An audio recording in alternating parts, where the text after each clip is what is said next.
Yo soy así. Sin tocar. Igual pronto vas a bailar en un lugar mejor, vas a ver. Yo estoy segura de eso, Laurita, lo tenés todo. Yo te voy a enseñar a leer y a escribir. Vos y yo vamos a salir de esta vida de mierda. Hay sorpresas y sorpresas. Y esta de tu esposa acá no me gustó un carajo. Aprendes rápido, José. Con ustedes, Tita. No hay que dar por el pito más de lo que vale.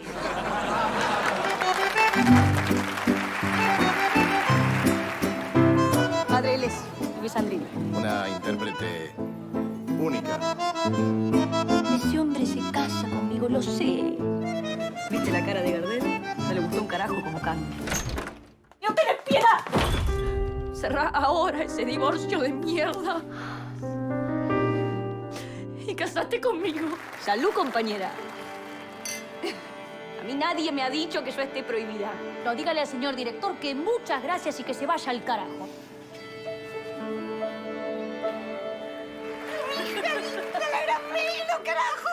Se dice de mí.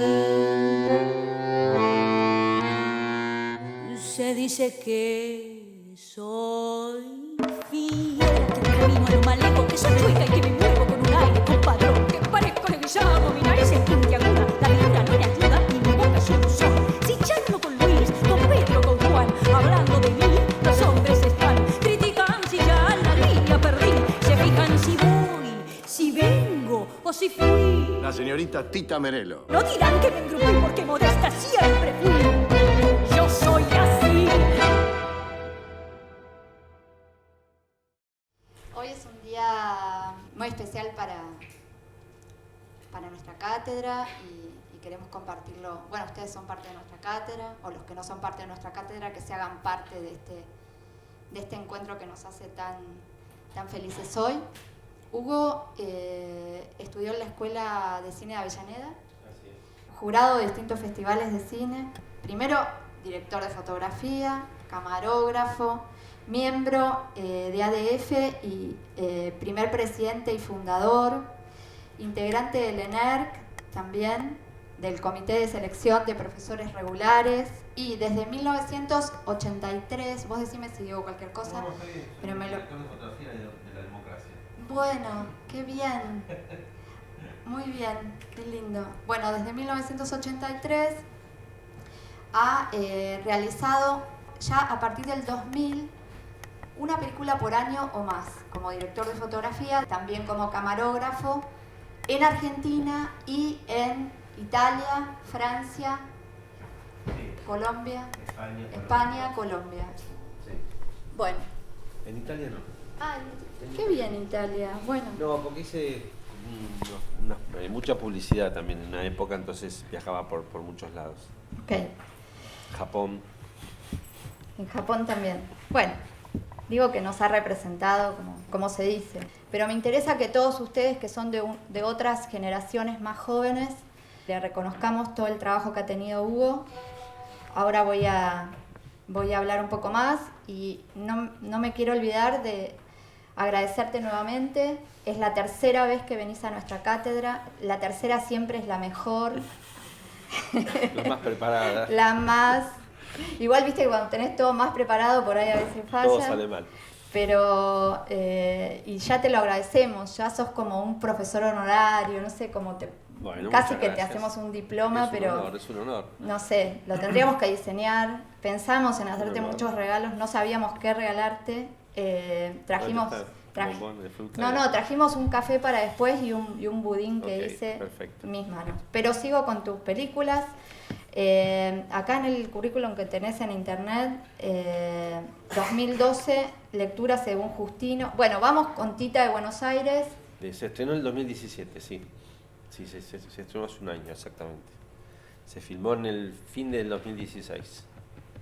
Verdades verdaderas, Sin retorno, Dos hermanos de Burman, que fue nominada a la mejor fotografía acá en Argentina.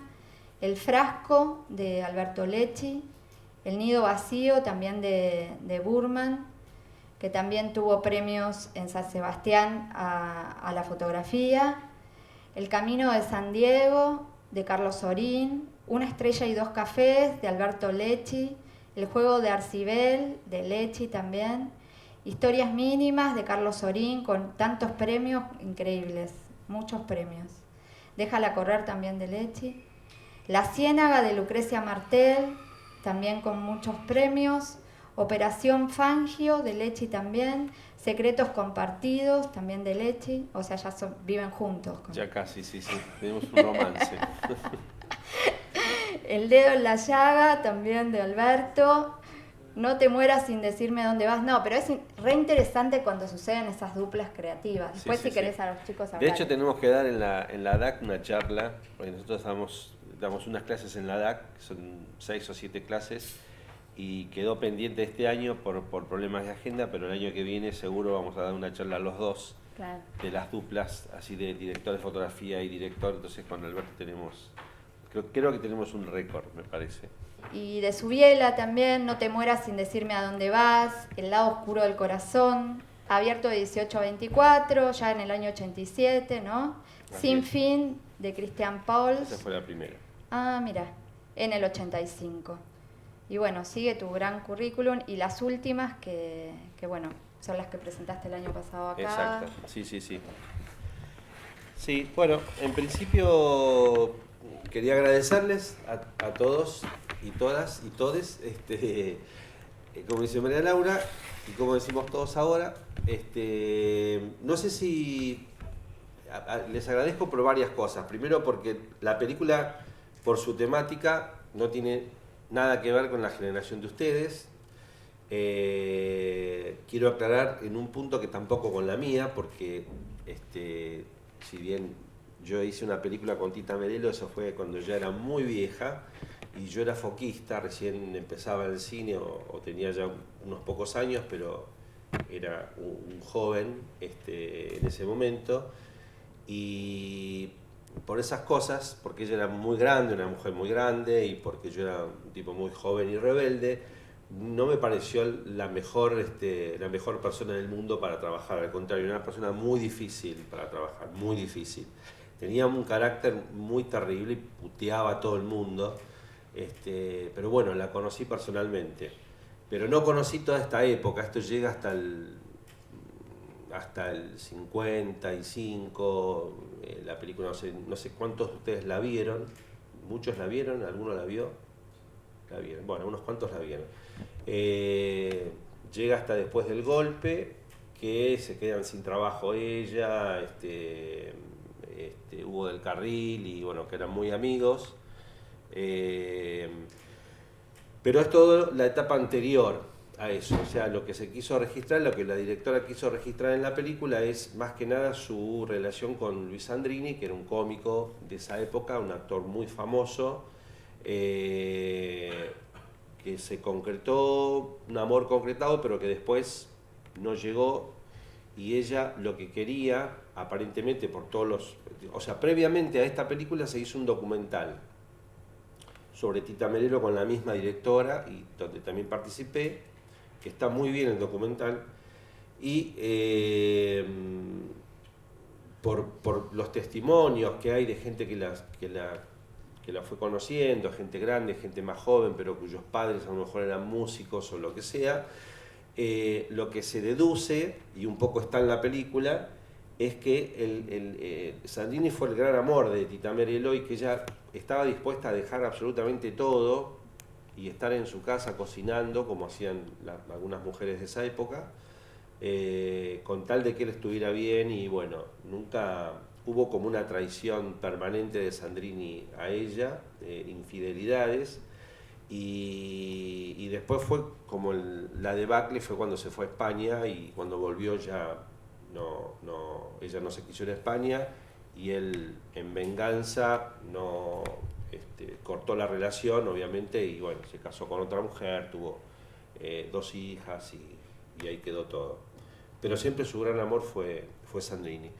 Es una mujer muy sufrida, que tuvo una violación de chica, que tuvo que trabajar en lugares non santos, que para esa época era bastante complicado salir de esa situación, y ella es una de las pocas mujeres que pudo transitar toda una vida muy dura y lograr triunfar en la canción, si bien no tenía una gran voz, ni tenía lo que tenía una gran personalidad. Y bueno, de todo eso un poco trata la película. ¿Qué porcentaje de la película fue en set? ¿Qué porcentaje en locaciones reales? Que me pareció ver bastante set y muy bien construido. Y bueno, quizás las complejidades obvias de filmar a la época. Y los sectores de noche, me parece que también estaban los de calle, el final de la película y eso. Bueno, el porcentaje de decorado fue bastante grande, justamente por un tema de época.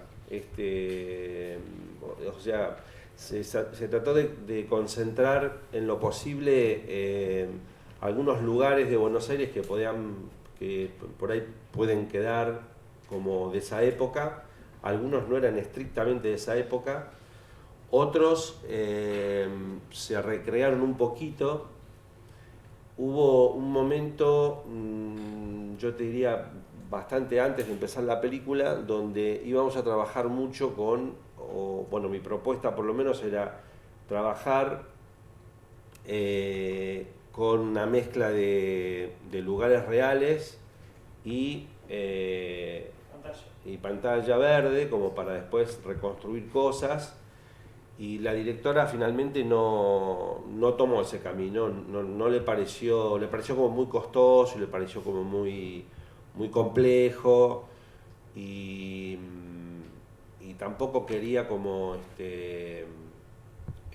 hacer una reconstrucción de época muy grande. Una de las cosas fue, si viste la película, hay una situación donde ella va a ver a una especie de hospital, al tipo que le enseñó a escribir al principio y todo eso, que en realidad se iba a hacer, en el guión estaba escrito que se iba a hacer en una estación de tren, que podía ser Retiro, Constitución, porque el tipo se iba a vivir a Córdoba, pues ya estaba muy mal, y lo que le recomendaban era que se fuera a Córdoba, y ya teníamos todo armado. Ahí hubo un problema, ya digamos, fue la única concesión que tuvo la directora con respecto a la pantalla verde. Al hacer un recorte, íbamos a filmar una locomotora, una miniatura que hay ahí en Constitución, y se iba a reconstruir en 3D lo que le faltaba, le íbamos a poner humo, o sea, estaba todo pensado. Y cuando fuimos a ver la locación, estaban en una reparación del andén que se podía filmar, que nos daban para filmar. Y cuando estábamos ya en rodaje, a ponerle a 3 semanas de empezar de ir a ese lugar a filmar, parece ser que la empresa que estaba haciendo la reconstrucción, la construcción del andén y qué sé yo, no quiso saber nada de parar, y entonces nos avisaron 3 semanas antes que la construcción avanzaba y estaban desarmando todo el techo, o sea, era imposible filmar ahí. Y ya no teníamos tiempo de hacerlo, bueno, la producción no tenía tiempo, la gente de locación, de hacer los permisos para filmar en otro lugar. Y entonces se reescribió el guión y se hizo como en este hospital la despedida de ella, de ese personaje, digamos. Que bueno, es un personaje que resume 2, en realidad, porque él lo que hizo fue pagarle a un maestro para que le enseñara, no fue él. Pero bueno, era demasiado engorroso para la historia, y entonces se hizo en un solo personaje. Y después sí hay lugares de Buenos Aires, como San Telmo y eso, que sí se hizo en lugares reales. Por favor.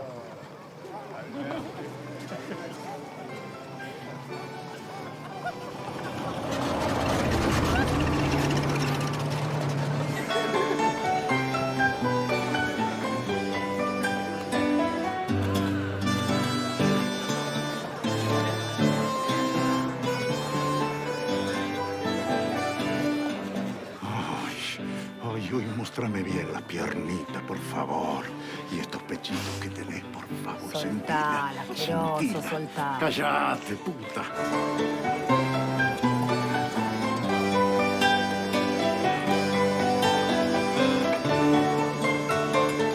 ¿Cómo está el más lindo de todos? El más lindo. Buenas.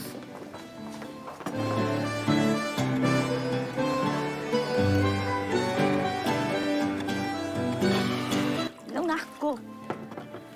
Me mandaría a cagar con unas ganas. Hijo de mil putas. Es una rata, nena. ¿Sabes qué?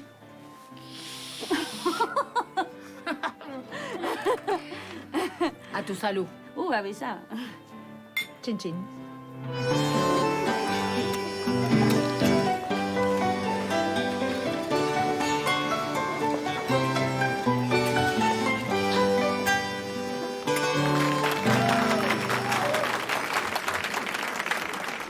Esto sería como el decorado principal, es el Bataclan. Es donde ella va a trabajar en los primeros años y ahí es como bastante complejo. Todo esto es la planta de un decorado gigante. Hubo que iluminarlo todo de una porque estuvimos más o menos una semana con este decorado y con otros decorados más armando la luz de todos los decorados que había en ese momento, porque después se desmontaban unos y ahí se montaban otros decorados mientras salíamos afuera a filmar otras cosas. Pero lo ideal era tener ya por lo menos este lugar, que era por donde arrancamos, tener una idea de cómo iba a funcionar todo esto, hacia dónde íbamos con todo esto, porque teníamos que ver el tema de las mesas, elegir la mesa donde iba a estar este tipo, donde ella después lo va a ver y que va con su amigo y ella va con su amiga.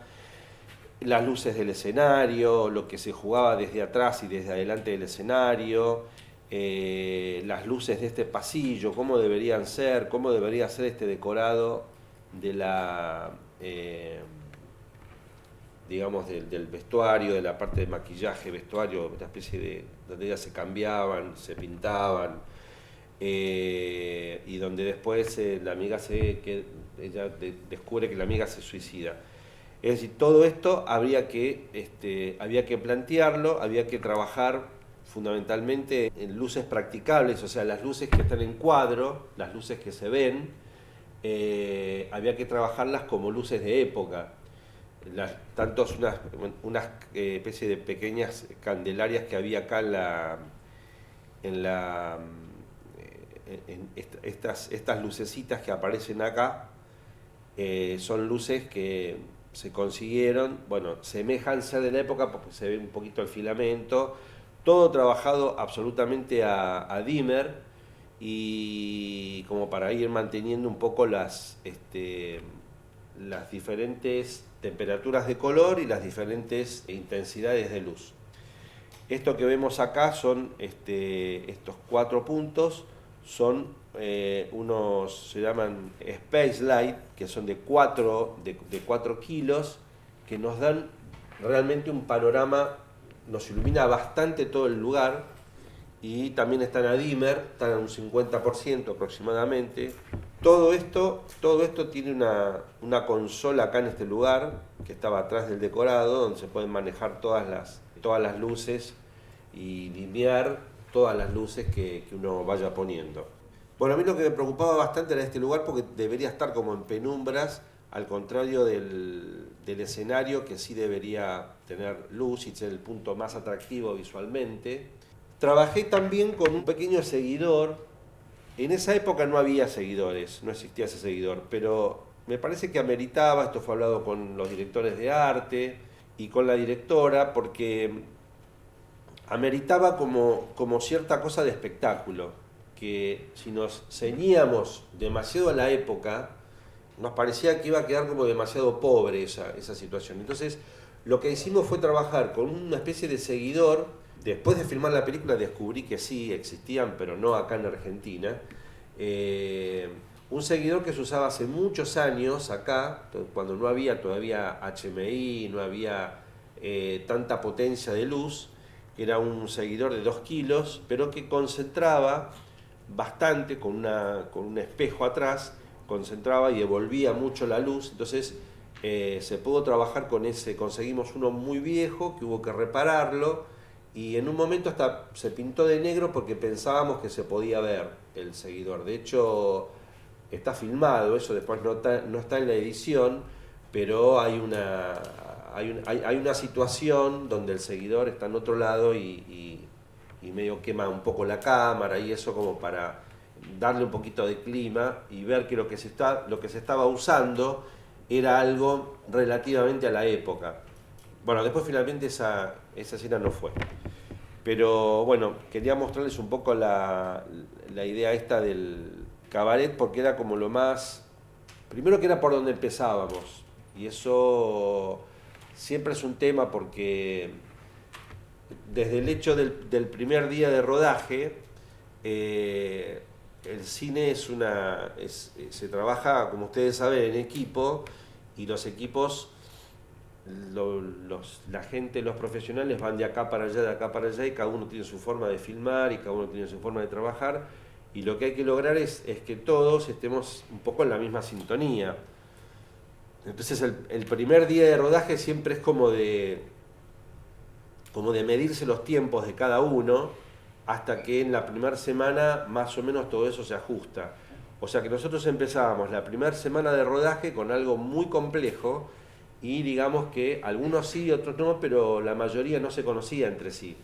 Sobre todo porque era una película de época, hubo una reunión al principio donde todos les pedimos a todos que estuviéramos con 4 ojos mirando porque cualquier cosa que uno dejaba sin querer en el escenario, en las mesas, en lo que sea, y después no nos damos cuenta si filmábamos iba a saltar, o sea, vasitos de plástico, todas esas cosas cuando se filma una película de época, es muy importante que todo el mundo esté atento antes de filmar a todo eso porque suele pasar de que inconscientemente alguien puede dejar no sé, algo tirado ahí que no es de época. Para ir un poco más hacia el comienzo, hacia la preproducción, ¿no? Que por ahí está bueno que hablemos. Sí. ¿Cómo trabajaron? ¿Cómo definiste o cómo definieron con la gente de arte y con la directora? ¿Cuál era la estética que le iban a dar a la fotografía? Y con qué se documentaron, ¿no? Vos cuando contaste que, bueno, que la directora ya hizo un documental sobre Tita, por ahí ya tenían esa... Digo, si miraron películas que había de época que habían filmado con Tita como actriz, si eso te sirvió de referencia o no, cómo se definieron, no sé, todo, la paleta de colores, bueno. Sí, la paleta, a ver, hubo mucha, tengo que confesar que hubo mucha controversia porque el problema fue el siguiente, los directores de arte, Juan Cavia y Walter Cornaz, que son dos chicos muy talentosos, ellos fueron los que se documentaron mucho sobre todo el trabajo de época. El problema es que toda la documentación que podía haber sobre todo eso era como muy en blanco y negro. O sea, las películas que cada uno de nosotros vio y las referencias que teníamos eran... no podíamos hablar de color porque era blanco y negro. De hecho, de lo que hablamos mucho a partir de las dificultades estas fue de ver de qué manera podíamos ir modificando un poco las épocas. Es decir, hay una época muy marcada que tiene que ver con la infancia de ella, que yo propuse hacerlo como muy descolorido. Es como lo más extremo que tengo como propuesta. Después, a partir de eso, en lo que se trabajó mucho fue en darle como más a los tonos cálidos, a los marrones, tanto en la fotografía como en los elementos de arte, trabajar un poco más los beige, todo eso, en toda la época de Sandrini. Y el extremo de eso sería la parte más romántica, que podría ser cuando ellos se conocen en un cumpleaños de ella, y que eso deriva, que en el guión está de una manera y en la edición funciona de otra, que es el cumpleaños de ella y que ya tienen un cuarto preparado en ese hotel donde ellos van a pasar la primera noche.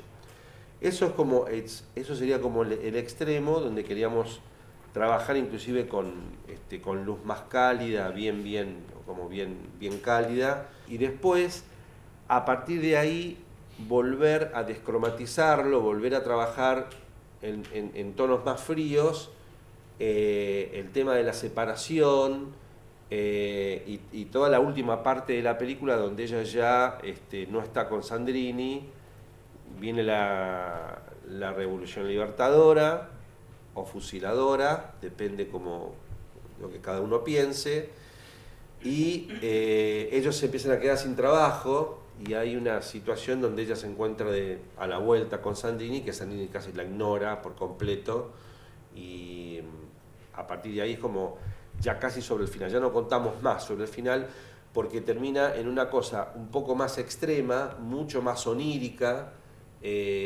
donde ella se reencuentra con toda la gente que transitó por su vida y que está muerta.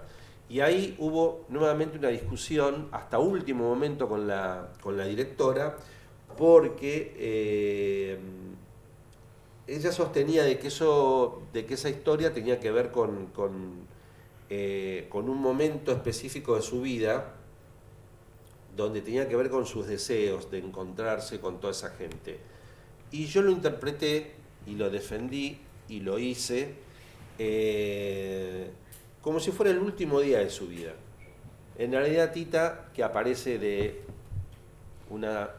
ponele una señora de 50 años, no sé, poco más, que canta con Gardel, que era como su sueño, a pesar de que Gardel la había ninguneado y qué sé yo, es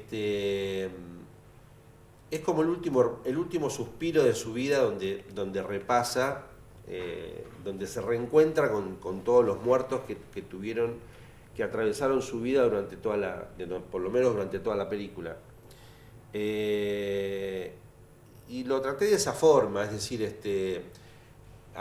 no es que le desobedecí a la directora, sino que a lo mejor los dos coincidíamos en la forma, en donde no coincidíamos era en el momento de la vida de Tita donde pasaba eso. Pero sí coincidimos en que ese pasillito que ella camina y que la lleva como ese escenario, bueno, eso se trabajó mucho en el rodaje y se trabajó muchísimo en la postproducción de color también, para tratar de sacarle el mayor color posible y que casi quedara en blanco y negro. La otra cuestión con respecto al trabajo es una propuesta que le hicimos con la colorista a la directora. Hay un momento donde ella está filmando una película y hay en esa mezcla hay un momento donde ella está en la sala de maquillaje, la vienen a buscar para filmar, aparece un poco el set de rodaje, hay una directora que es la directora de la película, cosa extraña para esa época, pero bueno, pongamos que fue así. Y hay como cámaras con distintos planos, con distintos tamaños de plano, que tienen que ver con la película. Es decir, lo que yo interpretaba era lo que veía el espectador de la película que nosotros estábamos viendo y lo que veía el espectador de esa película que se estaba rodando.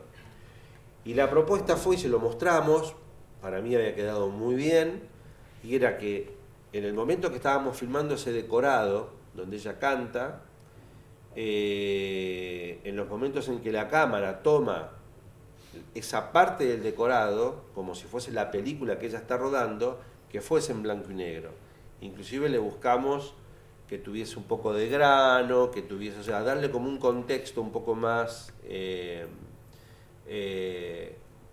nítido, de que estábamos viendo la película dentro de la película. Bueno, se analizó, se discutió con la editora, con la productora, con la directora, y finalmente no tuve éxito.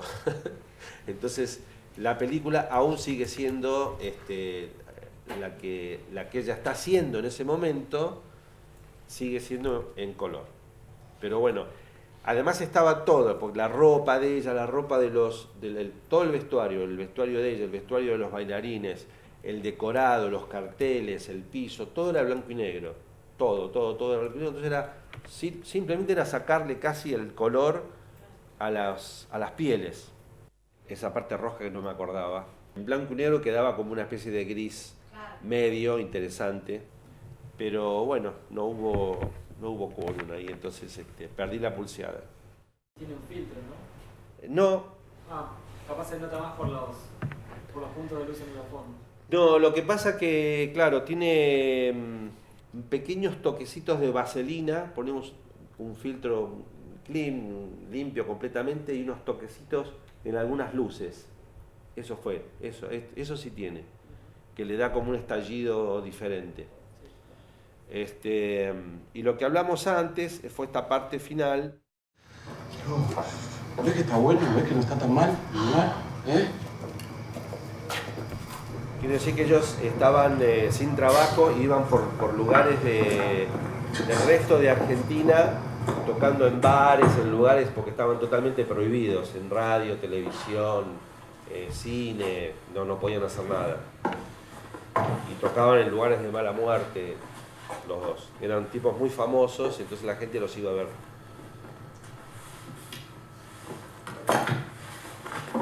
Esto de alguna manera es el mismo decorado que teníamos que en el Bataclan al principio de todo, que está como refaccionado, pero más o menos, porque la idea era darle como algo diferente, pero al mismo tiempo queríamos darle como una idea de los lugares donde ella, como empezó, terminaba un poco su carrera como cantante, que después no fue tan así, pero bueno, por lo menos en el final de la película.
De trabajar con humo, uno tiene que hacer como acuerdos de convivencia en el set, porque en general a todo el mundo le molesta el humo y lo que hay que tratar de lograr, que a veces se logra, otras veces no, es que el humo se convierta en una atmósfera que esté como permanente, no que haya volutas de humo, sino que haya que el humo esté en una cantidad suficiente que no se mueva. Entonces no puede haber puertas que abren y cierren, no puede haber aire acondicionado, no puede haber una serie de cosas que ponen a veces de mal humor a la gente. Entonces hay que tratar de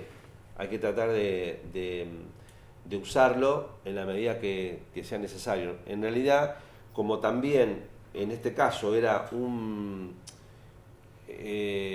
ambientes en los que se fumaba, estaba permitido fumar, podía tener como un argumento también a favor de que era un clima, sobre todo el del Bataclan, bastante pesado. De todas maneras, la idea era usar ese humo para tener como atmósfera siempre, tratar de, como trabajamos mucho en decorado, venía bien por un montón de cosas, por evitar de ver los detalles del decorado como tal, a veces hay imperfecciones, hay cosas que los directores de arte dan vuelta, nunca terminan de estar conformes con, aunque esté muy bien realizado, aunque el decorado realmente esté bien, siempre es cosas que se ven como falsas. Entonces el humo, lo que nos permite entre los personajes y el fondo es trabajar con fuera de foco físico, más allá del lente. y viene bien para darle atmósfera a todo. O sea, realmente está la película, casi toda la película tiene realmente mucho humo. Quería saber si en esta ocasión hiciste cámara. Sí, hice cámara y luz. O sea, a veces puedo hacer cámara, otras veces no. Generalmente me gusta, cada vez me cansa más, pero me gusta. Acabo de terminar una película el viernes pasado donde no hice cámara y creo que me desgasté más que haciendo cámara, porque la persona que hacía cámara era amiga del director y era la primera vez que hacía cámara. Y en un largo, o sea, había hecho mucho en televisión y mucho en documentales y cosas, entonces hay como ciertas situaciones de composición y de puesta de cámara y de manejar un poco la coreografía de adelante de los actores y la coreografía de la cámara, que es bastante compleja de explicar, porque yo creo que ni yo te la podría explicar, porque no sé bien cómo explicarlo, pero que se da naturalmente ahí y que es muy difícil de transmitirle a una persona que no tiene esa sensibilidad. No porque no hiciera bien cámara, sino por la forma de ponerla, por la forma de armar el cuadro, o por no armar el cuadro, por no armar... Digamos, yo cuando hago cámara hago una comunión entre lo que es la cámara, lo que se quiere contar de esa toma, y trabajo mucho con con las directoras de arte, con el director de arte, con el que sea, incluyéndolo a vestuarista, vestuaristo. Trabajo mucho con eso, mucho, porque los invito a que participen, necesito que participen. Y hay como una... es como una cosa integrada, ¿entendés? Lo que me pasa cuando hago cámara. Ya parto desde un lugar donde lo primero que me pregunto es ¿qué es lo importante de esta toma? ¿Viste? ¿Qué es lo que esto quiere contar? ¿Qué es lo que quiere contar la escena? ¿Y qué es lo que quiere contar cada plano?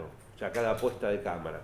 Si ponemos un traveling, si no lo ponemos, si vamos de un lugar a otro para integrar el decorado, si vamos por corte, lo tengo todo el tiempo en la cabeza eso. Ya eso trasciende el tema del clima de luz, digamos. Una vez que tengo resuelto el lugar de cómo quiero la fotografía, cómo quiero que se comporte cada cosa, para mí es muy importante cómo contarlo, con qué lente, de qué manera. Y entonces decidí sí o sí hacer la cámara en esta película porque me interesaba fundamentalmente hacer la cámara. Esta película se filmó en pantalla super panorámica o anamórfica, que en este caso fue 2.35. Ahora, hay dos maneras de hacer eso que tiene que ver con la forma que uno puede filmar, tiene que ver con lo económico, tiene que ver con una cantidad de cosas. Una manera, la manera más tradicional, con las cámaras de ya ahora digitales y de calidad, que ya empiezan a tener más de 4K, 6, 8K, todo lo demás, uno puede trabajarlo con el formato normal, con un lente normal y después restarle a ese rectángulo, quitarle en el chip de la cámara la parte de arriba y la parte de abajo y trabajar con esto. Trabajar como de punta a punta con esto, sin marco de seguridad. La otra forma es trabajar, o sea, con este lente que es un anamórfico directamente. Un lente más pesado, que abarca mucho más y trabaja sobre el sensor de la cámara, que algunas cámaras lo tienen y otras cámaras no. Las cámaras más modernas empiezan a traerlo ya para trabajar con los lentes anamórficos. Tienen el sensor que sería de 4.3, se le puede cambiar 1.85 o ponerle 4.3, y sobre ese sensor aparece una imagen comprimida. ¿Qué logramos con esto? Ocupar todo el sensor con la mayor calidad posible, se ocupa todo el sensor de punta a punta tanto a los costados como arriba y abajo, y después lo que se hace en proyección, porque eso solamente tiene un paso, que es el de proyección, se transforma en esto, o sea, se vuelve a estirar. Lo mismo, exactamente lo mismo pasaba con las películas de 35 milímetros. Cuando se filmaba con estos lentes, que eran los primeros que salieron, fueron unos de Panavision, que se aprovechaba directamente todo el negativo, incluyendo la pista de sonido, que después iba a estar puesta cuando se positivaba la película. Pero en el negativo se aprovechaba todo, menos las dos partes de las perforaciones. Eso lo que logra es realmente una mayor, un mayor aprovechamiento del sensor de la cámara y obviamente trabajando con RAW y trabajando, bueno, esta cámara no llega a 3K la cámara esta, que es una Alexa, pero no tiene ningún tipo de pérdida, o sea, está totalmente avalada, menos por Netflix, está avalada por todos. Vamos a ver algunas escenas específicas. Las escenas que pueden ser como de cama, donde a mí me resulta mucho tener una técnica que es armar una luz de acá, que es un Kinoflow, tener luces vivas, porque de noche las luces apagadas siempre, aunque parezca, bueno, que está todo el ambiente iluminado, uno puede llegar a trabajar con la luz que uno pone, trabajar mejor las penumbras y todo, pero que me da la impresión de que siempre las luces prendidas, aunque uno haga una penumbra, funcionan mejor que una luz apagada, porque es una luz muerta, es un elemento muerto que no dice nada. Y siempre un punto de luz ayuda muchísimo en las penumbras, porque le da una referencia al ojo que disimula bastante las partes negras medias, que son las que tienen grano, por más digital y todo eso que sea, son las que mayor problema tienen. Lo que tengo es que es un Kinoflow, hay un par de luces también que están prendidas, pero es una escena donde podemos trabajar con esta luz que aparentemente está como muy iluminado el lugar, pero que da una penumbra interesante. Una cosa importante son estas aletas, que es para que la luz no se desparrame por todos lados. Es decir, son viseras que se ponen como de cartón, que no solamente van a los costados, como ustedes ven en cualquier farol que ven que tiene las viseras, pero además se lo pone en la mitad de la luz. Cuanto más haya, mejor, porque la luz se debilita un poquito, pero se vuelve mucho más direccional. Y entonces no se desparrama para todos lados y podemos hacer efectiva la luz esta, ¿no? Donde la luz marca en la pared, marca en la mesa, se puede ver bien el dibujo de las lámparas y no está... Ustedes ven que está casi apuntando acá y no hay ningún problema, o sea, apunta a los personajes. Podemos ver ahora acá en un traveling que venía y funciona de esta manera, incluyendo cuando vamos a los primeros planos, es exactamente la misma luz, no tocó absolutamente nada. Entonces se produce ahí como una penumbra interesante, visualmente mucho más atractiva que, digamos, esto sería lo que está viendo la cámara. Y si uno ve este cuadro, es una luz creíble, digamos, lo que está pasando ahí, no distrae, se ve lo que se tiene que ver y se oculta lo que se tiene que ocultar. Que lo cumpla feliz, que lo cumpla feliz, que lo cumpla tita tita, que lo cumpla feliz. Muy bien señora, usted, estuvo tremendo. 3.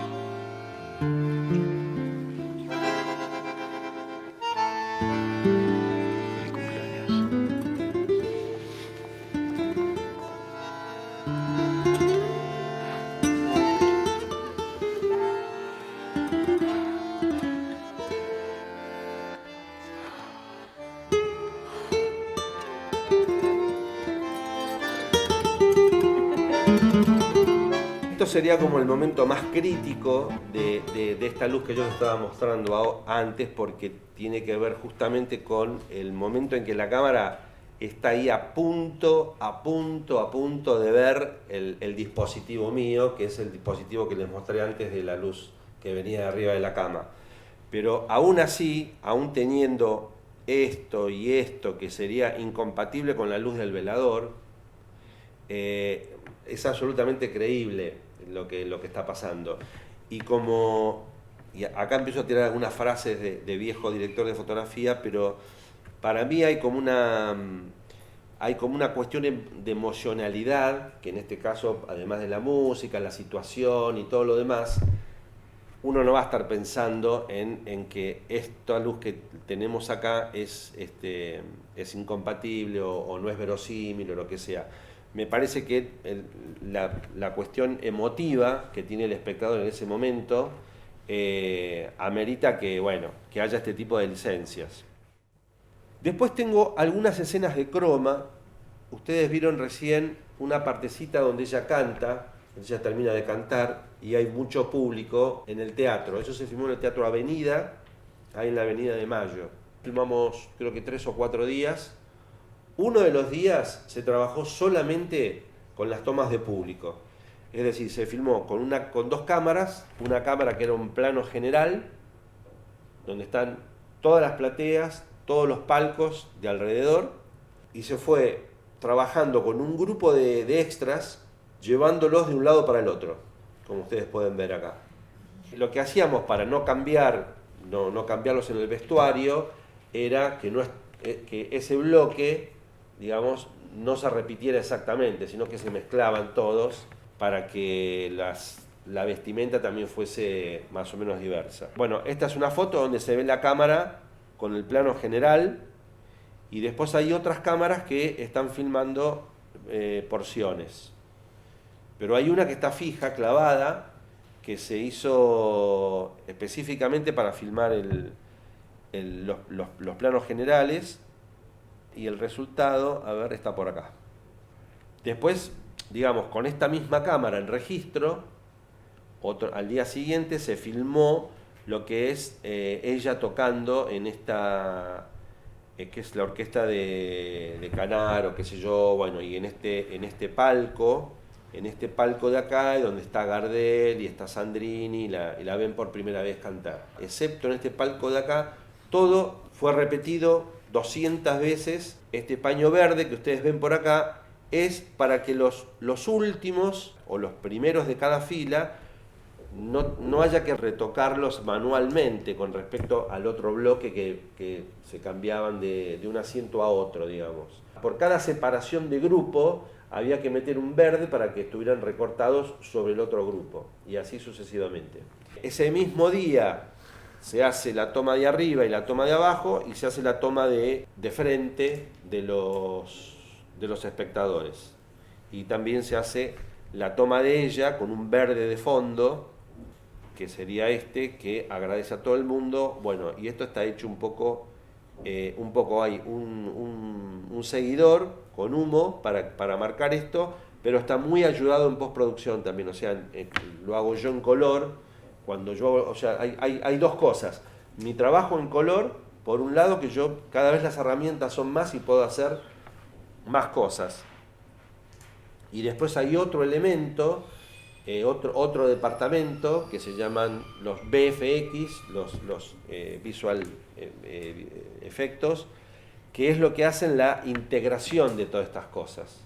O sea, yo puedo tocar un poco la luz, puedo aumentar un poco esto, puedo sacar de foco, pero lo que hace el departamento de VFX es la integración de todas esas tomas que nosotros hicimos por separado.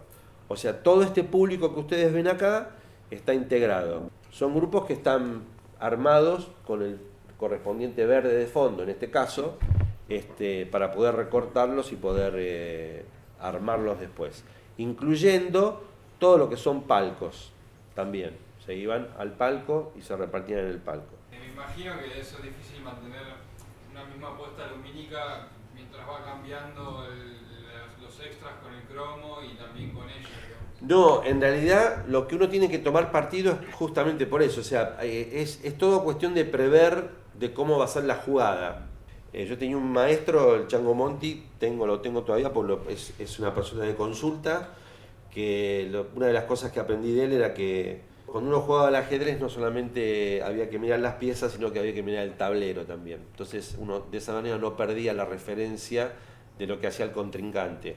En este caso no hay un contrincante, pero sí hay un tablero general y yo no iba pieza por pieza, digamos, cada movimiento no lo tenía. O sea, yo tenía luces armadas para todo, que en todo caso las iba apagando y las iba prendiendo cuando hacían falta. O sea que mientras se hacía todo el cambio de extras, se armaba lo que más tiempo llevaba era trasladar ese verde gigante de un lado al otro, había que contar cada cuántas filas se podía llenar de gente, y en ese caso yo optaba por cortar un poco lo demás e ir mandando cosas que yo ya tenía armadas, todas las luces, como para no perder tiempo. Después hay una situación más como de clima, que en algunos casos le pegaba una luz más lateral. En los casos de la gente que está más cerca del grupo de gente que está más cerca del escenario, lo que hacía era tirarle luz desde el escenario para que la luz fuera más del escenario, y a medida que la gente se iba yendo para atrás, ahí trabajaba con una luz un poco más lateral, o como podía hacerlo, porque después iba a estar borrado y tapado por la demás gente, podía trabajar con luces, cosas para que en todo caso siempre se vieran caras, siempre se viera gente. Lo mismo con la gente de los palcos. Yo podía poner como luces acá en el pasillo y no pasaba nada, porque eso después iba a ser tapado. Después lo que hay que hacer, lo que se llama un plate, que es todo limpio, donde no hay nadie, eso se hacía al final de todo. Entonces ya se limpiaban los cables, estas entradas, por acá pasaban cables, por esta entrada, aunque se disimulaban, igual había. Entonces lo que se hacía era, se levantaba todo este cablerío que había por todos lados y se hacía un plate limpio, de manera tal de que la persona que tenía que armar cada bloque de estos y pasar en limpio y ponerle la figura de ella, que también está recortada por un croma, pudiera tener elementos en la misma proporción del lente y poder borrar todo. Es como más o menos se filma normalmente. Te quería consultar, algo dijiste sobre el seguidor de teatro. Sí. ¿Lo modificaron en este caso? Claro, exactamente. Todo lo que es, llamémosle entre comillas, más moderno, pasamos del Bataclan de los años 20 o por ahí,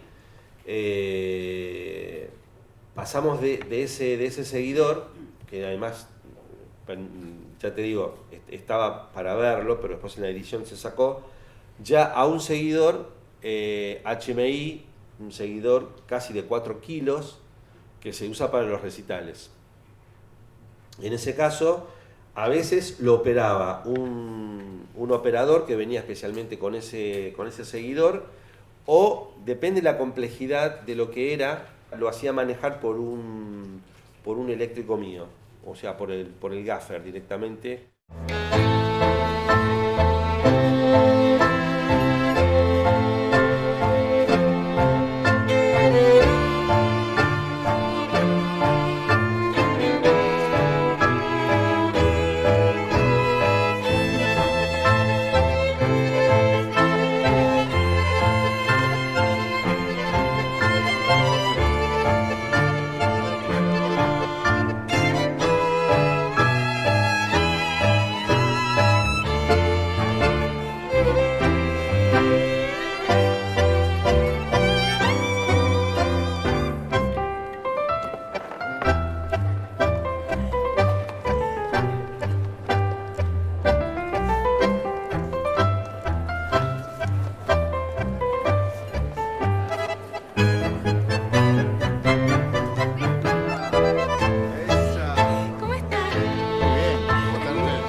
señores, la gran Tita Merelo. Fuerte el aplauso para ella, claro que sí.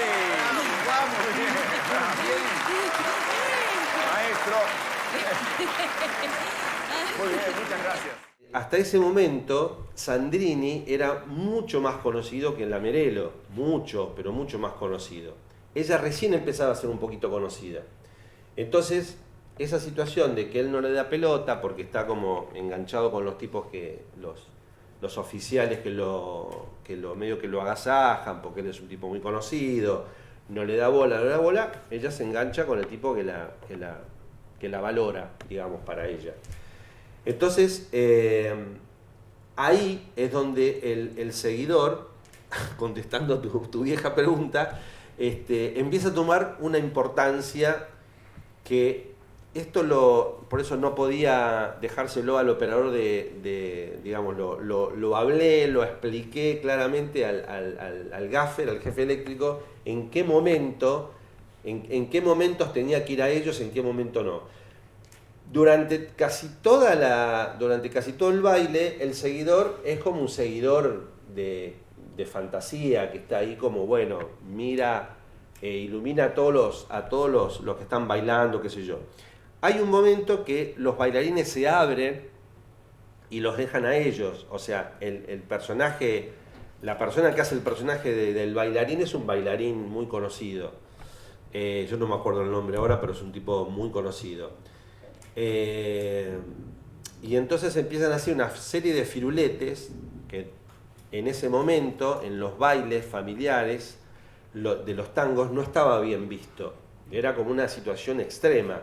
De hecho, hay un plano de la madre que se da vuelta y la mira como, primero porque está haciendo algo que no debería hacer con respecto a Sandrini, y segundo que está metiéndose en situaciones de baile que estaban considerados en ese momento como demasiado eróticos para hacerlo en un lugar familiar y de fin de año como ese.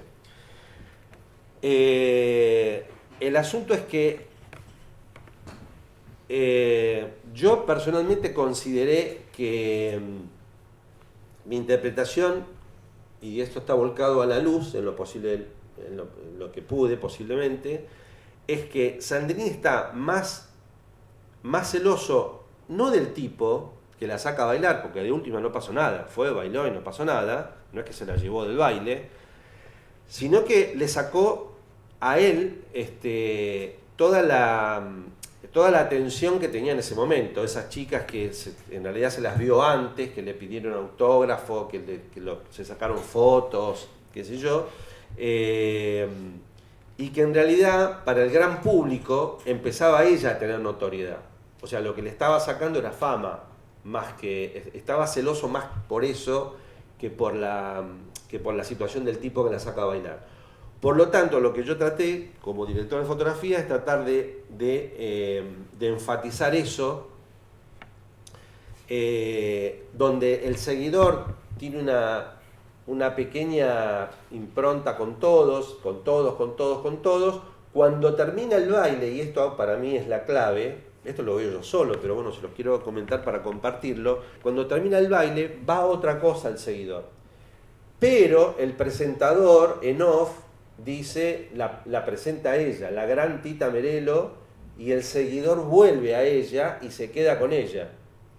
Es decir, la protagonista de ese momento era ella. Esto, a los ojos de Sandrini, que empieza a perder ante ella un poco de popularidad, ella empieza a ser más famosa, más querida que él, es lo que determina después la escena que, bueno, él le tira el vaso de bebida y se va. Y ella después lo sigue, se mete en el auto, qué sé yo, y termina en una escena romántica, por llamarlo de alguna manera, en el auto, en la costanera. Pero lo que le quiero comentar con esto es que esto es lo que más me divierte de ser director de fotografía, de poder participar de esas cosas, que no es solamente la técnica o el diafragma o la luz o es todo eso, pero también implica una necesidad muy grande de poder interpretar lo que el guión quiere decir y tratar de ayudarlo al director todo el tiempo para que enfatizar eso sin que sea demasiado evidente, porque esto que les acabo de mostrar puede pasar, les hice una explicación larguísima, pero puede ser que pase totalmente desapercibido. Sin embargo, hay un todo, hay algo que ahí aparece, y es que finalmente ella termina siendo la protagonista esa noche para él. Los dispositivos que por ahí se usan en interiores y en exteriores. En interior tenemos la casa de ellos, esto sería el decorado, esto sería lo que nosotros tenemos puesto en el fondo del decorado, con las luces de día que van entrando, estos telones que se armaron especialmente para que se vean en cada ventana, y por ahí lo más interesante es cómo se ve esto, que sería un poco cómo se ve la casa.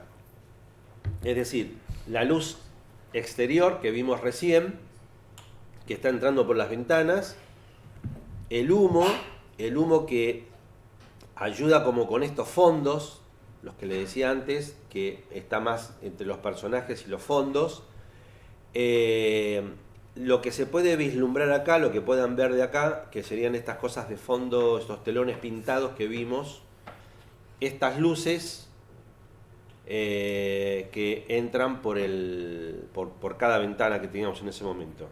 Y da como resultado esto, más alguna luz que yo tenga adentro, tratando de no matar el efecto de luz de ventana, luz de día, como hay acá.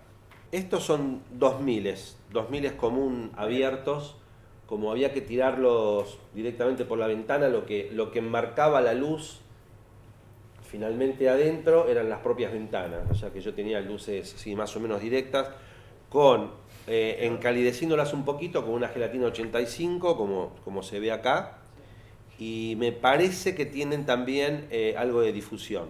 Difusión tienen estas seguro que eran a los fondos. Estas creo que no tenían difusión porque como teníamos las cortinas hacían ya de difusión cuando entraban ahí y marcaban diferencias en el vestuario, por ejemplo, suponete, no sé, en él le entraba más directo y entonces como yo tenía la luz muy suave de adentro, ayudaban a marcar, ¿ves? Por ejemplo, la luz directa acá en la ropa o acá en el cuello, en los muebles, o sea, ayudaban a dibujar un poco la luz que entraba por la ventana. Podemos pensar, claro, que es una hora del día donde el sol está viniendo como de atrás de esos edificios, entra en esas ventanas y esa pared de enfrente está en sombra. ¿Ese telón mismo vale para las noches también?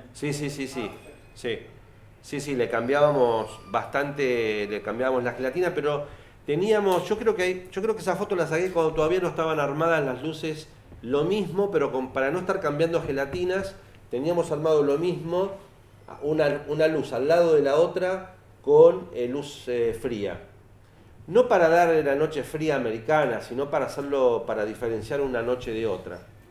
De hecho, bueno, la idea era justamente mi acuerdo con el asistente de dirección era que a mí no me iban a esperar nunca, o sea, mientras cambiaban vestuario, peinado y todo eso, nosotros hacíamos dos cosas muy simples y ya cambiábamos todo. ¿Con qué rellenabas acá adentro? ¿Cómo compensabas un poco eso de afuera? Mira, si hubiera sido ahora, lo hubiera hecho todo con LEDs, porque hay una variedad infinita de LEDs. Pero en ese momento, fin del 2016, todavía no había mucho LED, o ya había, pero las casas de alquiler, en este caso Cámaras y Luces, no tenía todavía luces suficientes, y entonces lo que tenían era Kinoflow, o sea, luz de tubo, muy tamizado todo siempre, muy tamizado como para que no se notara ningún... O sea, para que la idea fuese que la luz que entraba por esta ventana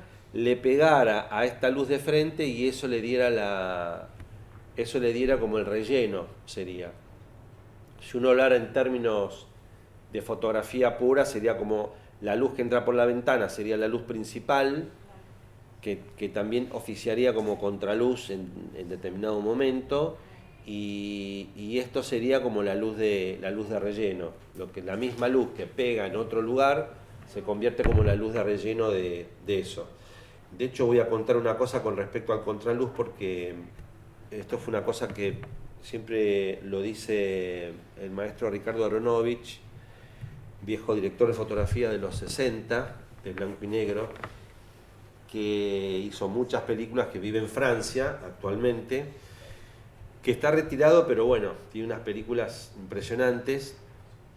Y él decía siempre que él no usaba contraluz, porque el contraluz era algo que se había inventado en la época del blanco y negro para diferenciar los diferentes tipos de grises que se producían.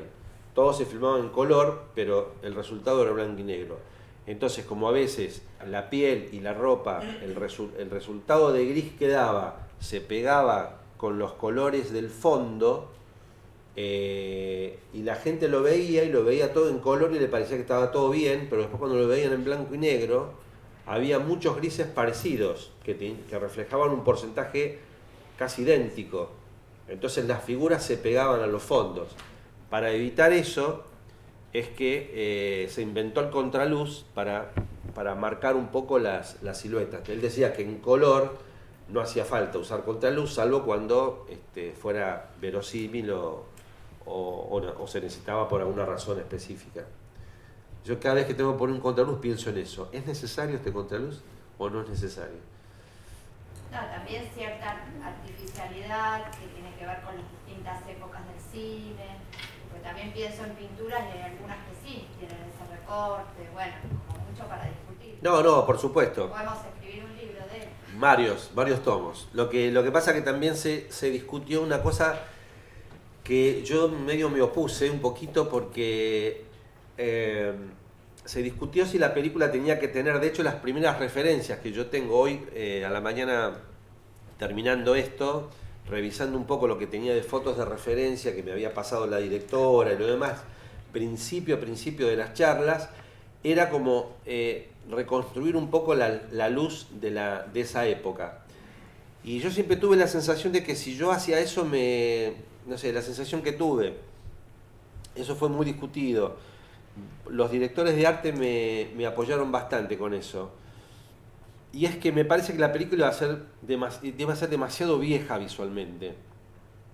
Es decir, por eso quería hacer ese énfasis en esa película que ella filma, como si fuera blanco y negro, porque era el momento de hacerlo, me parecía, como bueno, darle ese toque de época. Pero después en el tratamiento me parecía que si no la película iba a tener como una cosa medio inentendible, transcurrida toda la película con todo el vestuario, ya tenía una carga importante. Pensábamos también que la mayoría de la gente que iba a ver la película, había mucha gente que sí, pero iba a haber mucha gente que no iba a saber quiénes eran, o que a lo mejor oyeron hablar pero no lo tenían presente, ni a Tita Merello, ni a Sandrini, ni a nadie. Y entonces me parecía como una cosa muy, no sé, muy tirada de los pelos. O artificial, ¿no? Porque finalmente esa no era una luz de la época, era la luz con la que se construían las ficciones de la época. Sí, además era la luz que se podía poner en ese momento. Las emulsiones eran muy poco sensibles y se necesitaba mucha luz para poder filmar en esa época. Entonces por eso era la luz directa, y la luz directa, y la luz directa, y la luz directa, que había muchas sombras, entonces le metían mucha luz a la pared para debilitar las sombras, o sea, era una cantidad de luz increíble. O sea, en los estudios no había un grupo generador, había plantas, una planta generadora de energía directamente, era infernal. ¿Estás segura que trajo las partituras, no? Tengo pánico de olvidarme la letra. Sí, traje todo, sí lo cantás muy bien. Tarde, madre, apúrese que necesito llegar con tiempo. Pará, ¿no viste? ¡Apúrese! Tenemos todo, esperá. No necesitas ensayar si la cantás Vamos, bien. madre. Pará que me duelen los zapatos. Si hubiera puesto los zapatos más cómodos, yo se lo dije. Señorita, qué gusto verla. Qué coincidencia. ¿A dónde van tan elegantes? Hola. A un ensayo, sí. Un ensayo al que estamos llegando tarde.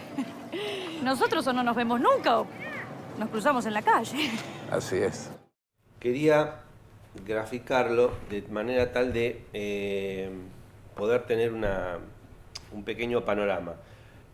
Es decir, a ver, nosotros teníamos que filmar todo el día acá. Sábado, para poder filmar en San Telmo, desde las 4 de la mañana, la gente de arte poniendo todos los carteles, bueno, ambientando absolutamente todo esto, como para los autos, qué sé yo, como para poder filmar. Durante todo el día, 3 de diciembre, me acuerdo porque era el día de mi cumpleaños además. Entonces, ¿cómo hacemos? Porque hay plano, contraplano, hay sol, el sol se mueve, o como me dijo un eléctrico una vez, enojado conmigo, me dijo, no, el sol no se mueve la tierra, señor. Así que bueno, sí, tienes razón. Entonces, se mueve la tierra, entonces hay que mantener una continuidad, porque esto pasa, este encuentro fortuito entre ellos dos pasa en 2 minutos. Hola, hola, chau, chau, estoy apurado, me voy, listo, se terminó. Pero hubo que filmar durante todo el día. Entonces, lo que uno tiene que pensar es cómo optimizar, cómo aprovechar todo lo que la gente de arte está poniendo ahí, todo lo que cuesta armar todo esto. Ustedes ven lo que son los autos, la ropa, la cartelería, todo lo demás. Entonces, lo que hacemos es tamizar toda la calle. Tamizamos toda la calle, no vamos a tener problemas. Lo primero que hacemos es poner el traveling para la avenida de ellas dos. Y después, cuando el sol esté un poquito más de este lado y esta vereda esté en sombra, filmamos los planos de él, o los planos de ella primero, los planos de él después. Y ya tenemos toda la calle absolutamente tamizada. No entraba uno. Acá hay unos huequitos, pero que se estaba armando, ¿no? Todo eso. Donde se terminaban la tela blanca, le poníamos tela negra, no había ningún problema. Como verán en el piso, no hay tanta diferencia. Y como se iba a jugar más que nada acá el encuentro, entonces lo demás eran fondos. De esa manera yo pude trabajar sin ningún problema con luz artificial, un poquito para las caras, en las 2 situaciones. Y dejamos para el final, por la posición en que estaba el sol hacia acá está el río, ponele, entonces el sol se ponía como por acá. Entonces esto eran las 4:30 de la tarde, 5 de la tarde, 6 de la tarde, que el sol venía por acá, y ahí sí hicimos el plano general de inicio. O sea, lo hicimos al final. En el plan ya habíamos acordado con el asistente y la directora de hacer este plano general, donde ellas vienen corriendo desde acá, que la voz está casi como en off, no se entiende muy bien, porque parecen 2 extras corriendo, pero son ellas que vienen corriendo de acá hacia acá. Entonces se pudo hacer toda la escena sin problema con sol y que pasó todo el día. Lo que digo es que hay películas, como en este caso, donde había como recursos para poder hacer esto. Hay otras películas donde no están los recursos para hacer este tipo de cosas, entonces se tienen que tomar otro tipo de determinaciones. Esperar el horario, hacer unos planos a una hora, unos planos a otra hora. Nada, se puede, no es que no se pueda hacer esto si no tenemos estos recursos, pero habiendo estos recursos era mucho mejor porque terminamos mucho antes la jornada, había mucho problema de horarios por el tema de la cantidad de gente a vestir, la cantidad de gente la cantidad de cosas para poner de arte. Entonces, la verdad es que nos pidieron que fuese una jornada corta. Por lo tanto, la forma de hacer una jornada corta y no tener que estar tan preocupado por eso era tamizar directamente toda la calle, o la mitad de la calle por lo menos, decir, bueno, hasta acá se puede ver, más de acá no se puede ver, para este lado lo mismo, y filmar directamente. ¿Sentiste como más expresiones, hacer una película biográfica?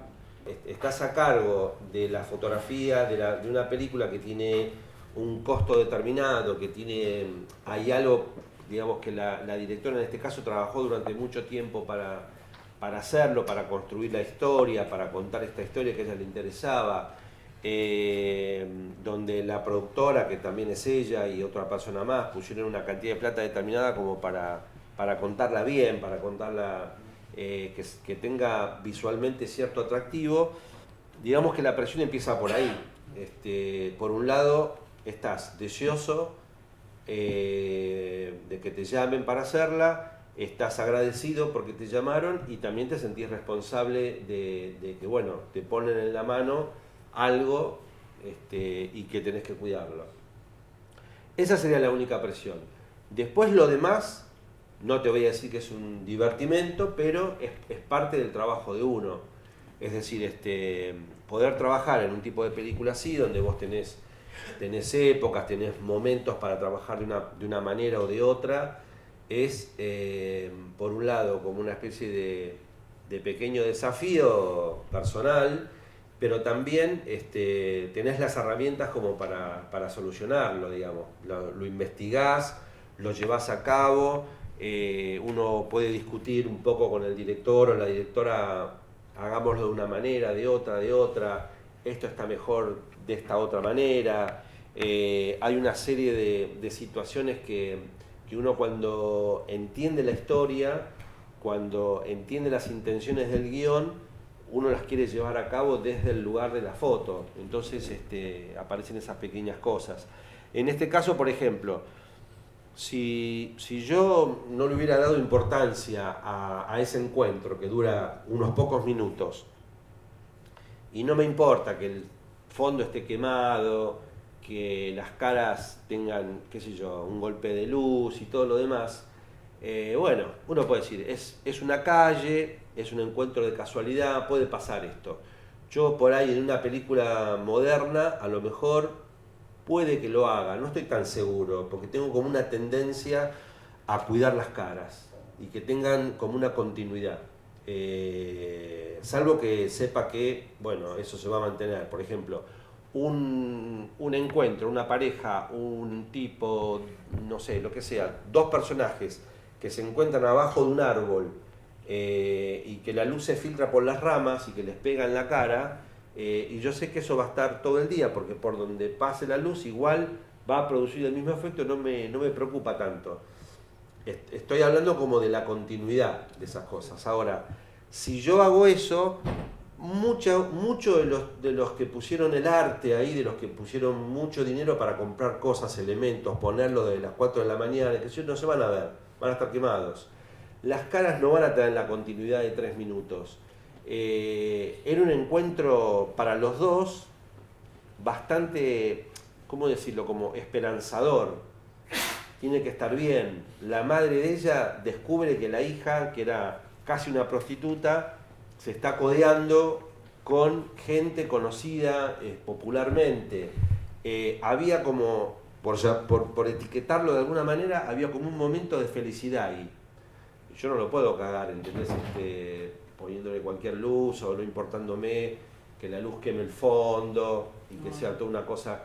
Tiene que ser armonioso con el momento, con la situación y con lo que le produce al espectador eso. Acá en este plano general no pasa nada, no importa que pegue el sol, no importa que se queme un poco los adoquines, que los toldos, qué sé yo, por ahí estén quemados, los adoquines, parte de los autos. Pero cuando vamos a ellos, me parece que se tiene que ver todo. Se tiene que ver todo bien, porque además es un buen momento. Y no es que lo invento yo, esto lo veo en películas donde la fotografía a mí me llama la atención por algo, y después empiezo a reflexionar por qué, y veo que está puesto el acento.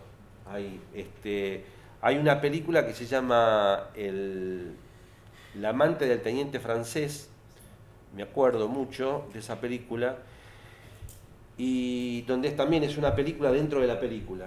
Entonces, siempre la recuerdo porque tiene muchas cosas la película esa de la diferenciación de la película dentro de la película y lo que le pasa a los personajes. Tiene durante casi todas las escenas bastantes planos con profundidad de campo, y quería saber como de dónde vino esa decisión, como de que se vea todo, digamos. Hay algo que tiene que ver con la calidad de la imagen, no con la calidad fotográfica que yo le pude haber puesto, que no estoy hablando de eso. Estoy hablando de que se usaron lentes anamórficos, que se aprovechó todo el chip, que se aprovechó todo el sensor de la cámara. Justamente tiene bastante humo, todos los interiores y todo, que eso en general ayuda a sacar de foco todo, o sea que restringe bastante el campo focal, sin embargo tiene lectura. Yo diría que no, porque trabajamos siempre como en 2.8, trabajamos en 4 como mucho, nunca nos pasamos de 4.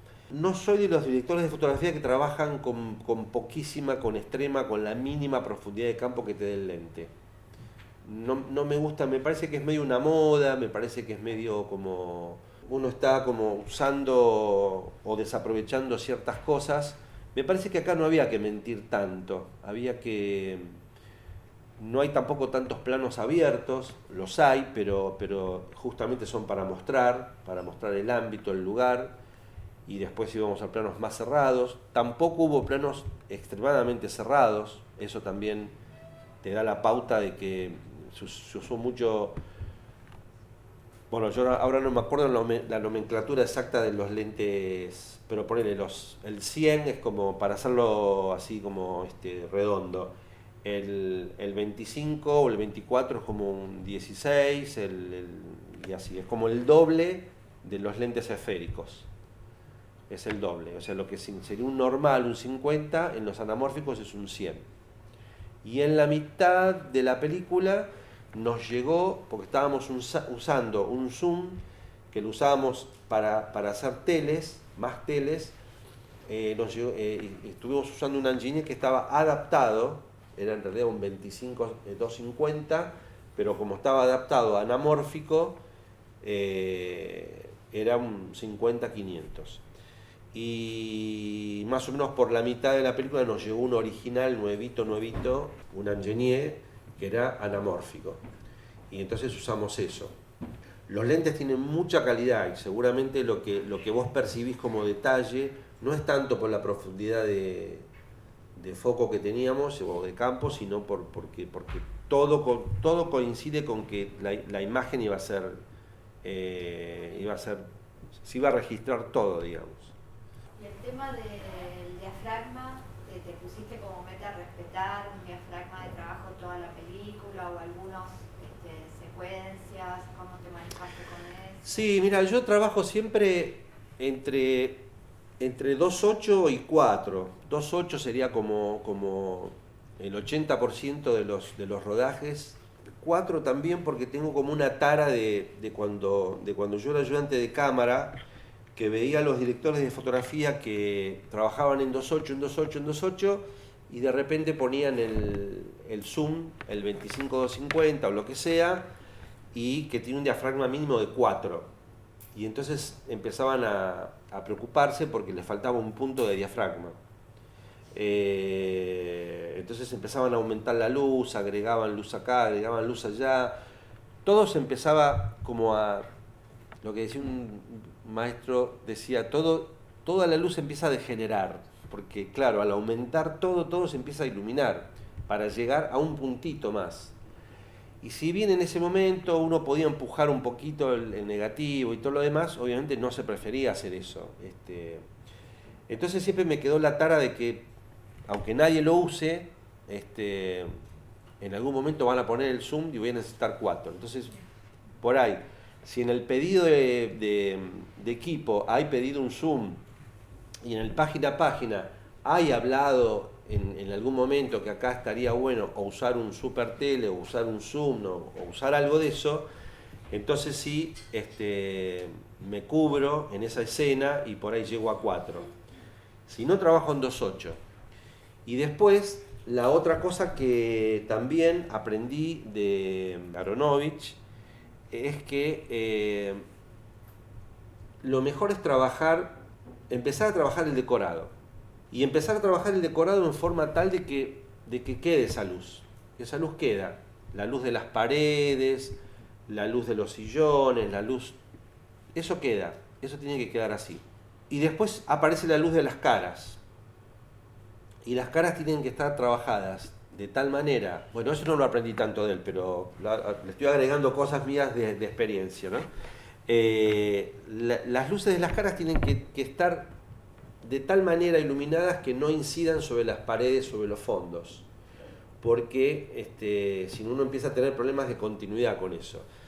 De esa manera, trabajando de esa manera, y era una cosa que en esta última película que trabajé con mucha gente joven, hace rato que yo soy el más viejo de la filmación, pero en esta película especialmente trabajé con mucha gente joven. Todos los de cámara, sobre todo, las dos chicas de cámara se extrañaban de que yo no estaba modificando todas las luces todo el tiempo. Y lo rápido que hacíamos y qué sé yo. Entonces les explicaba esto justamente, que para mí era la luz del decorado, era una cosa que no se movía, y la luz de la cara, que ahora la resolvés realmente con muy poco, con LED, o con un telgo rebotado, con un telgo solo, que pesque alguna luz que anda dando vuelta por ahí, lo pueda usar. Muchas veces inclusive, en esta película usé lo que se llama una luz psicológica, que eso no está en ningún manual, pero que existe. Hace muchos años yo era ayudante de cámara, trabajaba fijo en una productora y vino a filmar un comercial Pinky. Y ella contó en ese rodaje, que yo era ayudante de cámara, que había un iluminador de Canal 13 que siempre le ponía un dinky, que era un farolito chiquitito de 100 watts, para iluminarle la cara. Y que el director de fotografía, o el fotógrafo, o el iluminador de Canal 13 decía dinky dinky para Pinky Pinky. Bueno, eso me quedó, no sé por qué, me quedó. Muchos años después hago un comercial con Pinky, yo ya director de fotografía, la filmaba Yusit, que es un director que hizo muchas películas, y entonces pedí unos dinkies.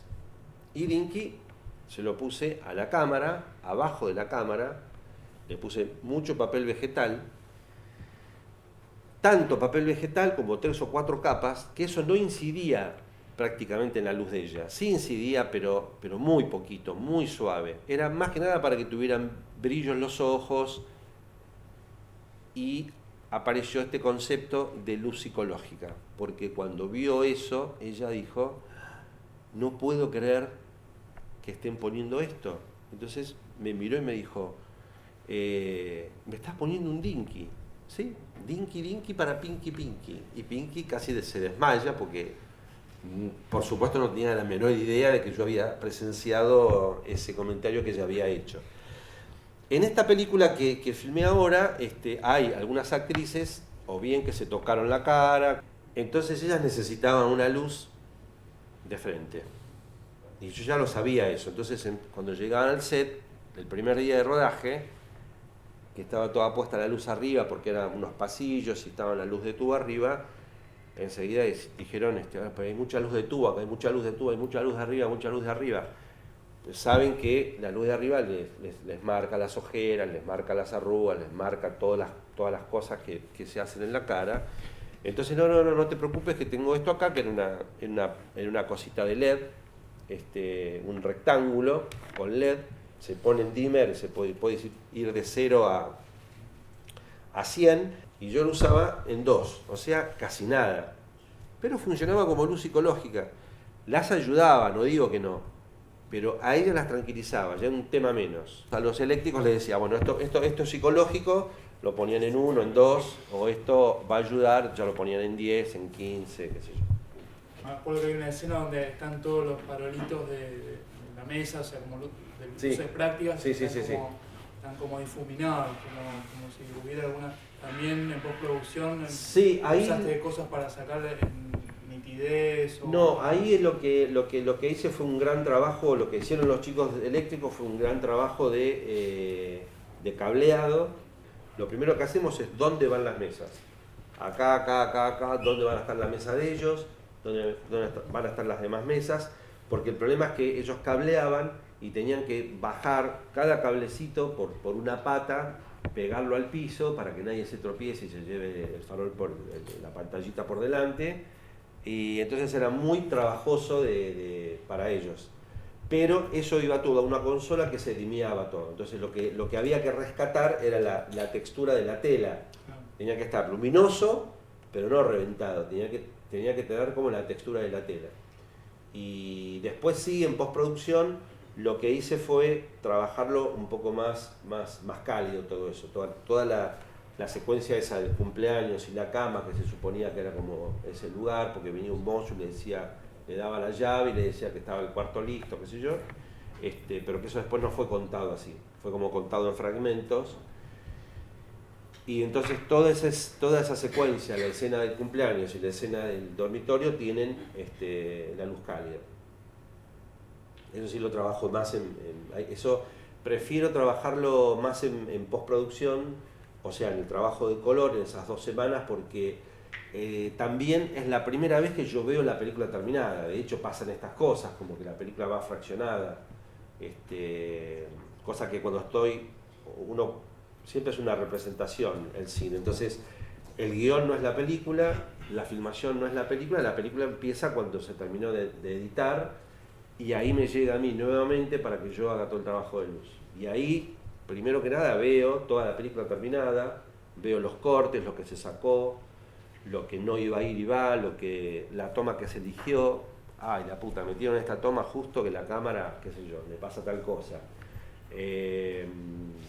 Bueno, esas cosas pasan, ahí la veo y trabajo mucho cada vez más por cada herramienta nueva que aparece en la mesa de color donde yo trabajo. Estoy muy agradecido porque se pueden hacer muchas cosas, ¿no? Puntos de traqueo, iluminar los ojos, y la persona lo puede mover sin problema, que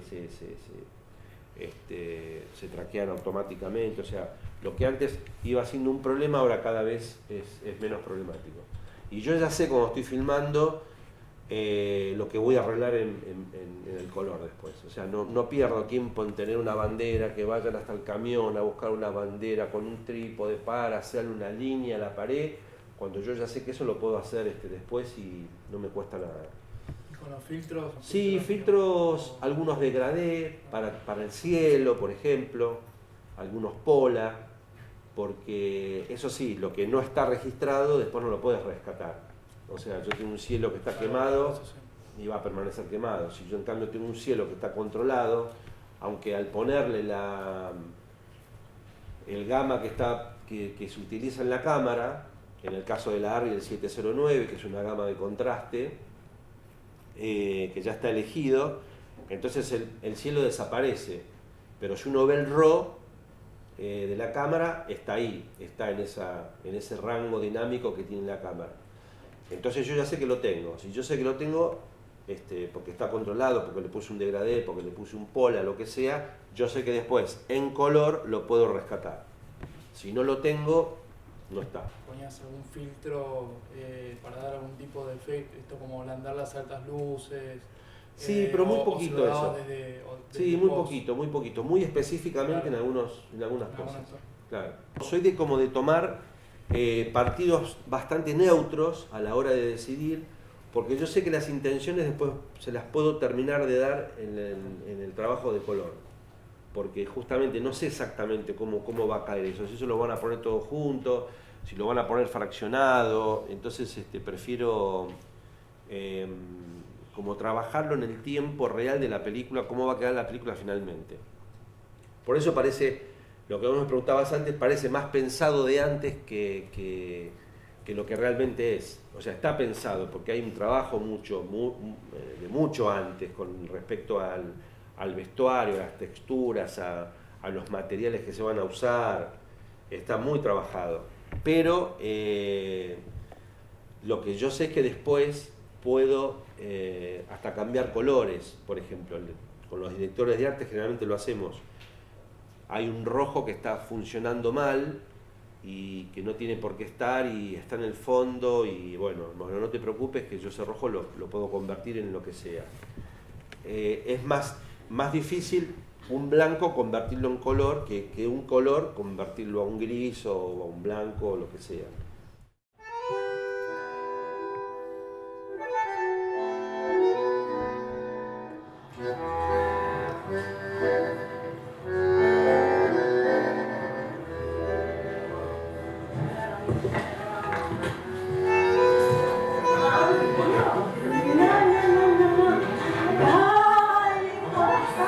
Es el primer día que las actrices ven el lugar, el primer día de rodaje, donde la directora les está mostrando todo el lugar y lo que va a pasar, lo que van a hacer, y están muy divertidas con eso.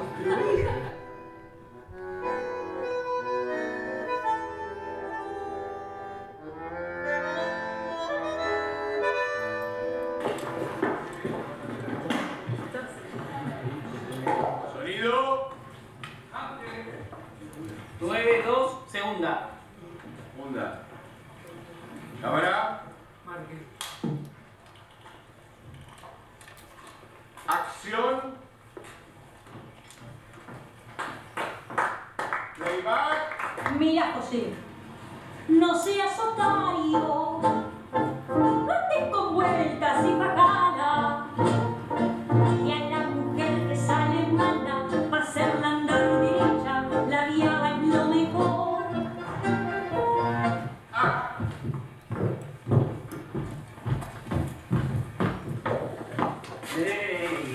¿Dónde va? Una vez que se va, Tita, él tiene apenas que... y se va. No tanto. No, tenemos una guita.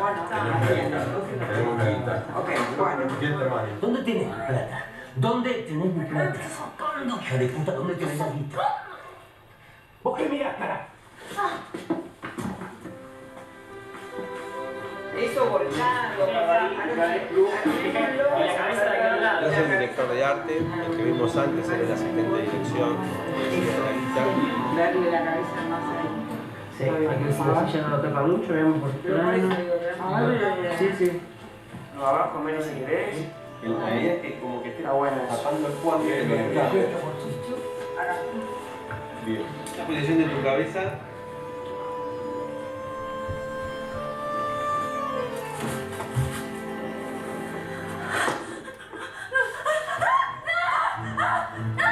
Este es el foquista que está a la derecha, con las marcas. Pero bueno, si queda en el camarín, luego yo la reemplazo en todo. Pero vos ayer dijiste algo que Había como muchas situaciones de discusión entre parte del equipo también por ayudar a la directora a hacer la apuesta y que sería como lo más verosímil y todo lo demás.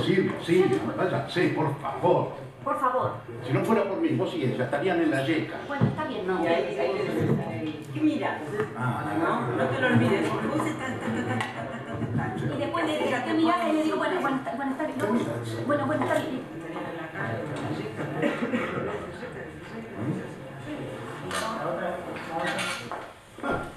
Volvieron. Si no fuera por mí, ustedes saben dónde estarían en la yeca.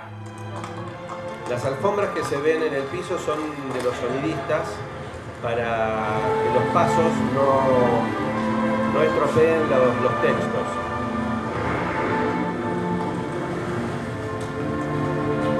Y esto es un ensayo esperando la noche para ver toda la coreografía de lo que va a pasar después a la noche.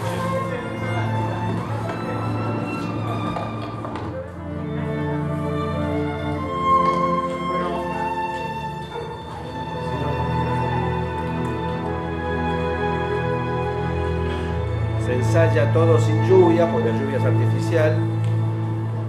Todo el mundo vestido para la lluvia y ahí están las columnas de lluvia y se produce una lluvia totalmente artificial.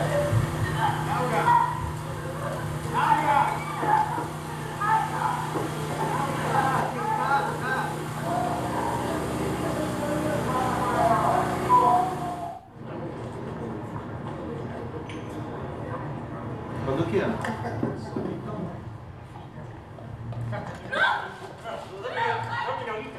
Esta es una de las pocas escenas que tienen cámara en mano, que tienen como mucha violencia, entonces la filmamos con diferentes lentes, cámara en mano, y quedaba, después era armado absolutamente, bastante violento quedaba todo.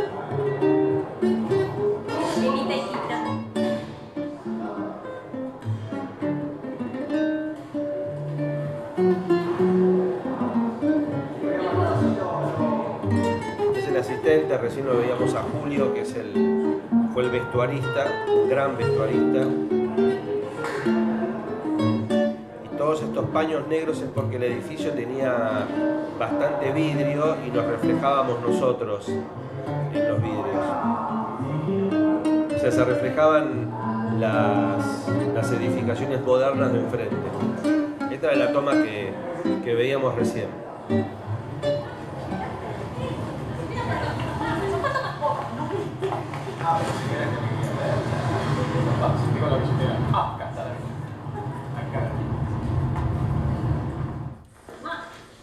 Con esta de se hacer millonario gracias a la Merelo. Estamos en la previa. Esto después es Adrián. Se dice de mí. Esto que tiene montado la cámara es una grúa retráctil. Se dice de mí.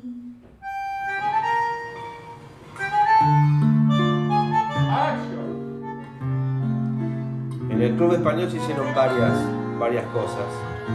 Todo lo que es fin de año en el salón de abajo, se armaron restaurantes distintos donde ellos van a la noche, que se supone que son los restaurantes Corrientes. Ahí tenemos una luz simulando la luz de la vereda, de la mesa. Esto es el salón de abajo donde está la fiesta de fin de año. Este es el músico de la película, Osvaldo Monte, muy bueno. Con él hice El lado oscuro del corazón también.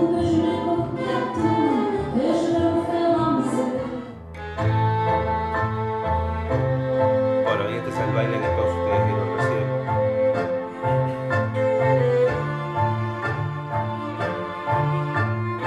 Mucho humo también para marcar las luces de abajo, para ver los pasos cuando la cámara va abajo. Y cuando está llegando le hace, ¿sabes qué hace? Entonces Todo lo que nos vimos antes, que él tira y se va.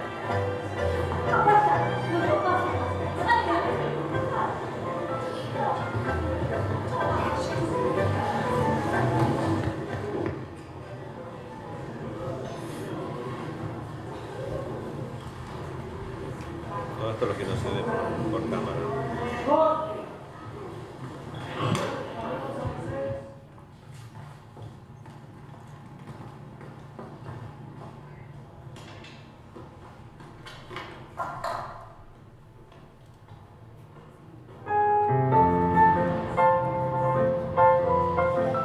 Bueno, el Palacio de Sanssouci es otro lugar donde se filmó muchos interiores también. Va a salir por la puerta. El segundo de dirección. Cuando Tita llega, él arranca.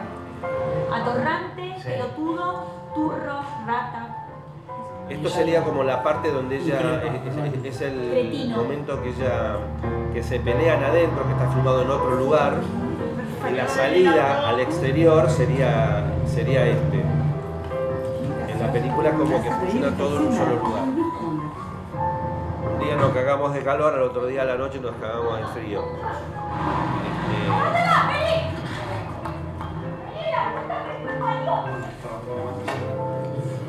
El sonidista, siempre sacrificado.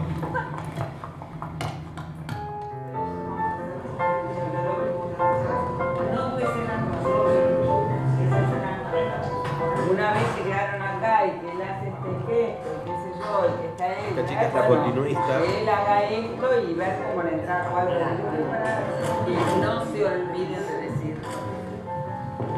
Ella es la hija de la directora, por eso quería que hiciéramos un plano. Con ustedes, Tita.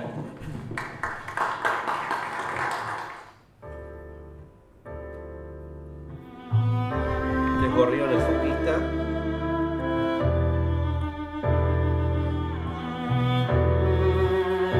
Hay una escena a la que se le pone la luz, una luz de luna, después en la costanera, y después todo el interior del auto está hecho en estudio, pero con fondos negros y el auto como si tuviese gotas para no verlo liso.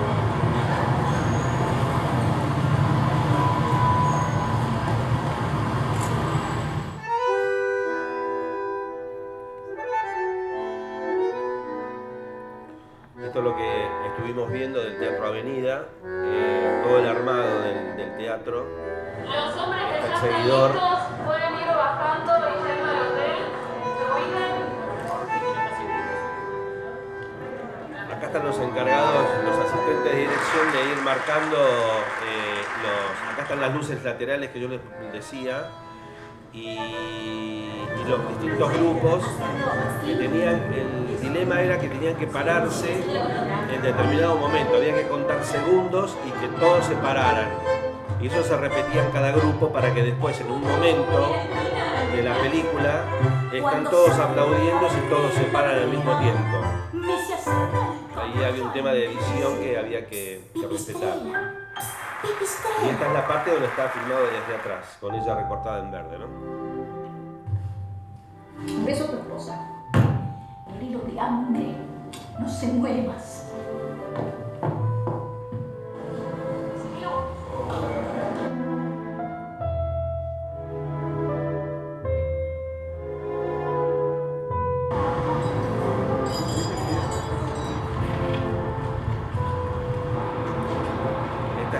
La salida de Hugo del carril de estar en Cana. Y ahora vamos a mi casa, donde está tu elemento que está complicando para el campo.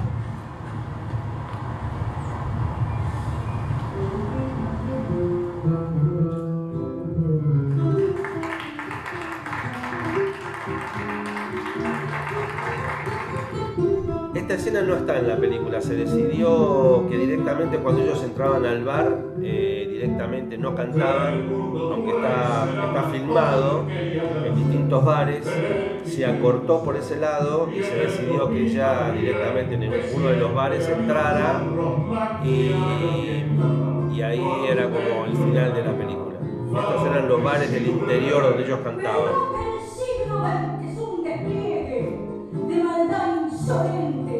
Ya no hay quien lo niegue. Esta es la parte de la habitación. Y en un mismo lobo, más y anda de aquí, no vuelvas en tu vida. Ya me tienes bien requeteado. Esta es la parte donde Discépolo le hace su primera letra. No hay teatro, solamente hay un escenario visto desde el costado. Fue la primera letra que hizo Discépolo. Y después les cuento un tema. Bueno, este es el final que vamos a recibir.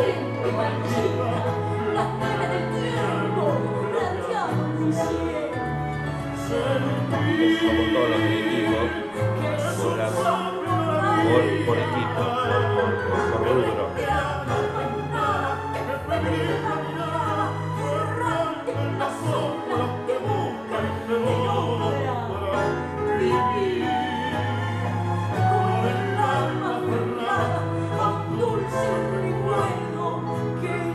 Hay una cosa que es impresionante, que es la actuación de ella, que ella además canta, baila, actúa. Las canciones están grabadas por ella y no sé, tiene un laburo. Ella era, creo que la segunda película que hacía, la primera como protagonista. Yo le había hecho la luz de una obra de teatro que estaba muy bien, pero era una actriz muy poco conocida. De hecho hay mucha gente que a lo mejor no la conoce, había hecho algunas cosas de televisión y la verdad que es espectacular lo que hace, porque canta, baila. Siempre tenía una foto de Tita que la miraba todo el tiempo antes de empezar la toma.